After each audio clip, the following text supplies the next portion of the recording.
దేవర థియేటర్లోకి గ్రాండ్గా ఎంట్రీ ఇచ్చి బ్లాక్ బస్టర్ సూపర్ హిట్ అందుకున్న మూవీ. జూనియర్ ఎన్టీఆర్ గారి హీరోగా, సైఫ్ అలీ ఖాన్ విలన్గా, కొరటాల శివ డైరెక్షన్లో వచ్చిన ఈ సినిమా రిలీజ్కి ముందు పిచ్చ హైప్ ఉంది. ఆ హైప్తో ఖచ్చితంగా బ్లాక్ బస్టర్ హిట్ కొడుతుంది అనుకున్నారు అంతా. కానీ జస్ట్ హిట్తో సరిపెట్టేసుకుంది సినిమా ఎక్కడ బాగలేదురా అని అడిగితే సెకండ్ హాఫ్ అని మాత్రం చెప్తా. ఫస్ట్ హాఫ్ ఎక్కడా బోర్ కొట్టించకుండా, పేరు పెట్టనివ్వకుండా, ఏముందరా అనేలా ఫస్ట్ హాఫ్ ముగుస్తుంది.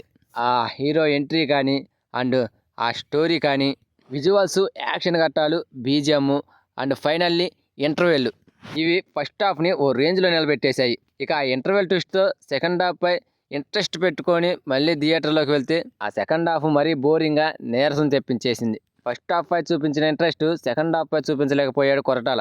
వర అండ్ తంగం వీళ్ళిద్దరి లవ్ ట్రాక్ మరీ బోరింగ్గా సాగింది. సో సెకండ్ హాఫ్లో పెద్దగా చెప్పుకునే పాయింట్ ఒకటి లేదు. ఆ క్లైమాక్స్ ఒకటి అనుకుంటా అద్భుతంగా స్క్రీన్ పై ప్రజెంట్ చేశాడు కొరటాల.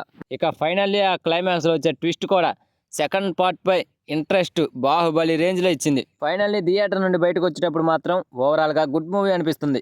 సో ఈ మూవీకి టాక్ అయితే ఎలా ఉంది. ఇక కలెక్షన్స్ ఒకసారి గమనిస్తే ఫస్ట్ డేనే ఈ సినిమా 140 కోట్ల వరకు రాబట్టింది.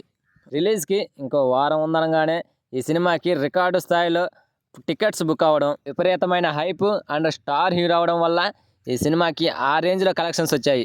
ఏరియాల వారీగా చూసుకుంటే ఈ సినిమా ఏపీలో 60 కోట్లు, తెలంగాణలో 70 కోట్లు రాబట్టింది. ఇక హిందీలో అయితే అనుకున్నంత రేంజ్లో అయితే రాలేదు, కానీ 7 కోట్ల వరకు అయితే రాబట్టింది. ఇక మిగతా భాషల్లో అండ్ ఓవర్సీస్లో కలుపుకొని మొత్తంగా 140 కోట్ల వరకు రాబట్టింది cinema first day. Already positive talk ఉంది కాబట్టి కలెక్షన్స్ ఇంకా పెరిగే అవకాశం ఉంది. మరి చూడాలి ఫైనల్లీ ఈ సినిమా ఎంతవరకు కలెక్షన్స్ రాబడుతుందో.